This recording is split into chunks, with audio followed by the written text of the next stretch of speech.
एक आदमी बहुत दुखी रहता था।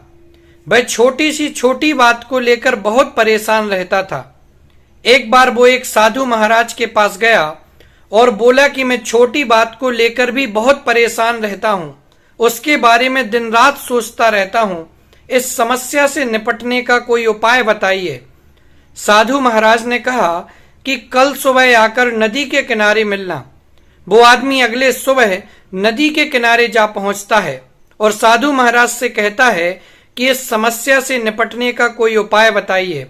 साधु महाराज ने उसको एक कटोरा दिया और कहा कि इसमें पानी भरकर नदी के उस पार तक लेकर जाना है, लेकिन ध्यान रखना कि उस कटोरे में से एक बूंद भी पानी नीचे नहीं गिरना चाहिए।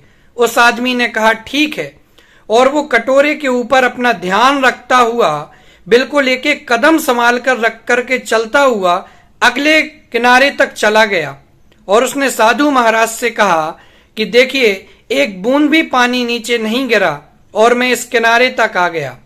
साधु महाराज ने कहा कि जब तुम्हें कटोरा लेकर के जा रहे थे तब तुम्हें रास्ते में सुनाई दिया कि किसने क्या कहा, या कोई व्यक्ति का चेहरा याद है जो रास्ते में खड़ा हो और तुम्हें याद हो? उस आदमी ने कहा नहीं, मेरा ध्यान केवल और केवल कटोरे के ऊपर था। साधु महाराज ने कहा यही हमारे जीवन का रहस्य है। जब तक हम उस समस्याओं के ऊपर ध्यान केंद्रित करते रहेंगे, लोगों की बातों को ध्यान में लेते रहेंगे, तब तक हम परेशान रहेंगे। लेकिन वही यदि हमारा लक्ष्य के ऊपर यदि हमारा ध्यान केंद्रित हो जाए तो हम हर समस्या से मुक्ति पा सकते हैं। तो इसलिए हमें हमारे जीवन में किसी भी व्यक्ति की बातों के ऊपर ध्यान नहीं देना है, बल्कि अपने लक्ष्य के ऊपर ध्यान केंद्रित करना है। तो हम जीवन में आने वाले सारे दुख, परेशानी और निराशाओं से मुक्त हो जाएंगे।